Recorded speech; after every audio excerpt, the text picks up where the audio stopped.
Gaurnagar RD ব্লকের অন্তর্গত খাওড়াবিল গ্রাম পঞ্চায়েতে উন্নয়নের জোয়ার অব্যাহত।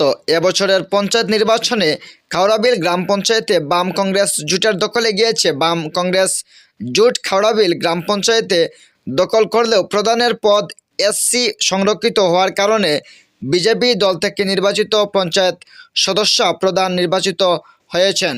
বাম কংগ্রেস বিজেপি তিন দল মিলে নজিরবিহীনভাবে খাওড়াবিল গ্রাম পঞ্চায়েতে পরিচালিত হচ্ছে।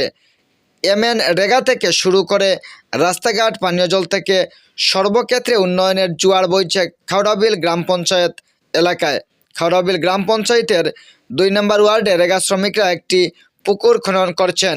সেই পুকুর খনন দেখতে সংবাদকর্মীদের আহ্বান করেছিলেন খাওড়াবিল গ্রাম পঞ্চায়েতের উপপ্রধান আব্দুল হাদি। খাওড়াবিল গ্রাম পঞ্চায়েতের রেগার কাজ ক্যামেরাবন্দি করেছেন সংবাদ মাধ্যমের কর্মীরা। পাশাপাশি গ্রাম পঞ্চায়েতের প্রধান আব্দুল হাদি সহ রেগা শ্রমিকদের সাথে কথা বলেছেন সংবাদকর্মীরা। রেগা শ্রমিক জানিয়েছেন, পঞ্চায়েত গঠনের পর থেকে নিয়মিত গ্রাম পঞ্চায়েতে রেগার কাজ চলছে। এই পঞ্চায়েতের কাজে জেসিবি ব্যবহার করা হয় না। রেগা শ্রমিকরা আইন অনুযায়ী ডিমান্ড ফর্ম ফিল আপ করে প্রতিনিয়ত রেগার কাজ করেন। গ্রাম পঞ্চায়েতের উপপ্রধান আব্দুল হাদি জানিয়েছেন, পঞ্চায়েতের উন্নয়ন তারা কোনো ধরনের দলবাজি করেন না। বাম কংগ্রেস বিজেপি দল সমর্থিত রেগা শ্রমিকরা নিয়মিত কাজ পান। রেগা শ্রমিকরাও জানিয়েছেন, তাদের পঞ্চায়েত ব্যতিক্রমীভাবে চলছে। এখানে সব দলের কর্মীরা সমান গুরুত্ব পান।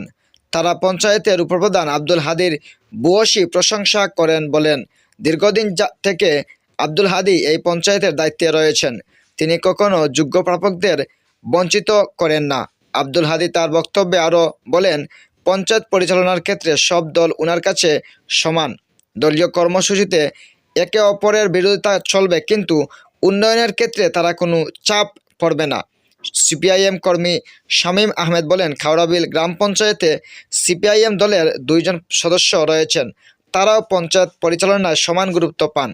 খাওড়াবিল গ্রাম পঞ্চায়েতের উপপ্রধান আব্দুল হাদি, বিজেপি সমর্থিত রেগা শ্রমিক ও বাম কর্মী শামীম আহমেদ সংবাদ মাধ্যমের মুখোমুখি হয়ে কি বলছেন আপনাদের শোনাবো। নিজস্ব প্রতিনিধির রিপোর্ট, স্টার ত্রিপুরা। আমি খাওড়াবিল গ্রাম পঞ্চায়েতের উপপ্রধান মোহাম্মদ আব্দুল হাদি। এখানে কি চলছে? এখানে রেগার কাজ চলছে, ফিশারির কাজ। ফিশারিটা কত বড়? মানে ফিশারি একখানির চেয়ে একটু বেশি আছে। কতজন শ্রমিক কাজ করতেছেন? প্রায় 20 জনের মতো শ্রমিক আছে এখন বর্তমানে। আপনারা এই পঞ্চায়েতে কি রেগার শ্রমিকরাই কাজ করে না জোজা টোজা দেখা রেগার শ্রমিকরা সব সময় কাজ করে এবং আমরা পঞ্চায়েতে আগস্টে আমরা নির্বাচন হয়েছে, 29 তারিখে আমাদের শপথ গ্রহণ হয়েছে। এরপরে 1 মাস সময় গেছে আমরা সব কিছু বাইলবাট্টা করতে।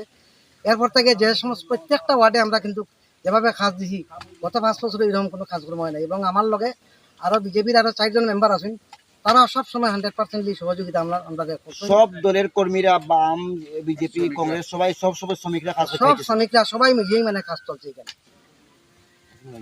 গত আগস্ট মাসে আমাদের নির্বাচন হয়েছে, পঞ্চায়েত নির্বাচন হওয়ার পরে আমাদের যে পঞ্চায়েত নবগঠিত পঞ্চায়েত গঠিত হয়েছে, গঠিত হওয়ার পর থেকে আমরা খাওড়াবিল গ্রাম পঞ্চায়েতের প্রত্যেকটা ওয়ার্ডে মানে ধারাবাহিকভাবে আমাদের উন্নয়নের কাজ চলতেছে।